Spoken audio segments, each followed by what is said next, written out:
مع الله في لألآت النجوم وحبك الغيوم وضوء القمر نحمده ونصلي على رسوله الكريم اما بعد بسم اللہ الرحمن الرحیم۔ معزز خواتین و حضرات، السلام علیکم ورحمۃ اللہ وبرکاتہ۔ میں آپ کی خدمت میں حاضر ہوں پروگرام سنہری باتوں کے ساتھ، اور آج کی مجلس میں ہم آپ کے سامنے سجدے سے جلسے میں بیٹھنے کا طریقہ عرض کریں گے۔ سب سے پہلی بات تو یہ ہے کہ دو سجدوں کے درمیان بیٹھنے کی حالت کا نام جلسہ ہے۔ جو دو سجدوں کے درمیان آدمی بیٹھتا ہے اس کو جلسہ کہتے ہیں۔ پہلی بات تو یہ ہوگی۔ دوسری بات یہ ہوگی کہ اس میں بیٹھنے کا سنت طریقہ کیا ہے۔ اس میں بیٹھنے کا سنت طریقہ یہ ہے کہ آدمی اپنا دایاں پاؤں کھڑا رکھے اور اپنا بایاں پاؤں بچھا لے، اور اس دونوں پاؤں کو اس حالت میں رکھنے کے بعد دونوں پاؤں کی انگلیوں کا رخ قبلے کی طرف کر لے۔ جلسے کی حالت میں بیٹھنے کا سنت طریقہ یہ ہے، دایاں پاؤں کھڑا ہو اور بایاں پاؤں بچھا ہوا ہو، اور اس کے بعد دونوں پاؤں کی انگلیوں کا رخ قبلے کی جانب ہو۔ یہ سنت طریقہ ہے۔ کچھ لوگ اس طرح بھی کرتے ہیں بغیر معذوری کے کہ دونوں پاؤں کھڑے کرتے ہیں۔ اس میں آدمی کی باڈی کا جھکاؤ آگے کی طرف ہو جاتا ہے، اور یہ عمل خلاف سنت بھی ہے، فطرت کے بھی خلاف ہے اور سنت کے بھی خلاف ہے۔ اس سے آدمی تنگ بھی ہوتا ہے۔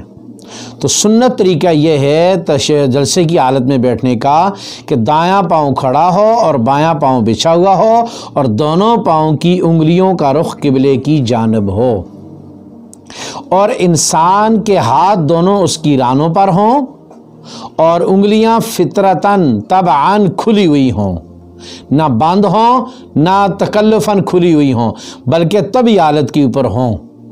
تو یہ حالت ہے جلسے کی۔ سنت طریقہ یہ ہے جلسے کا کہ جتنی دیر کم از کم 3 مرتبہ سبحان ربی الاعلیٰ کہنے کی مقدار آدمی وقفہ کر کے پھر اگلا سجدہ کرے۔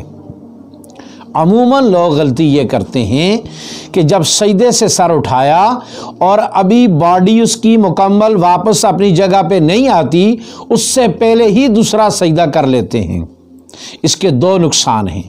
ایک نقصان تو یہ کہ رسول پاک صلی اللہ علیہ وسلم نے اس نماز کو کوے کی ٹھونگ فرمایا، اور دوسرا نقصان یہ ہے کہ اگر سجدے سے سر اٹھایا اور باڈی اپنی جگہ واپس نہیں آئی اور اس سے پہلے دوسرا سجدہ کر لیا، جو جلسہ واجب تھا وہ چھوٹ گیا، اور یہ جلسہ جو واجب چھوٹا اس کی وجہ سے سجدہ سہو واجب ہو گیا۔ اگر سجدہ سہو کر لیا تو نماز مکمل ہو جائے گی، اور اگر سجدہ سہو بھی نہ کیا تو نماز واجب الاعادہ ہو جائے گی، نماز کا دوبارہ پڑھنا واجب ہو جائے گا۔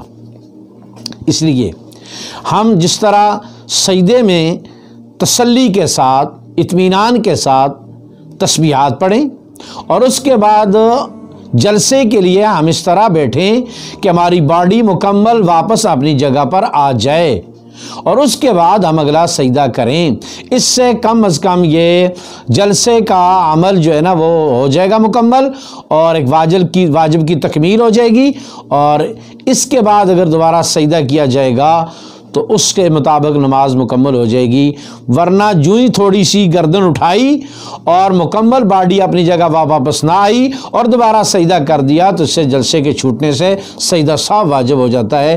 عموماً لوگ اس میں غلطی کرتے ہیں، اتنی جلدی نماز پڑھتے ہیں کہ سر اٹھایا اور دوبارہ سجدہ کر دیا۔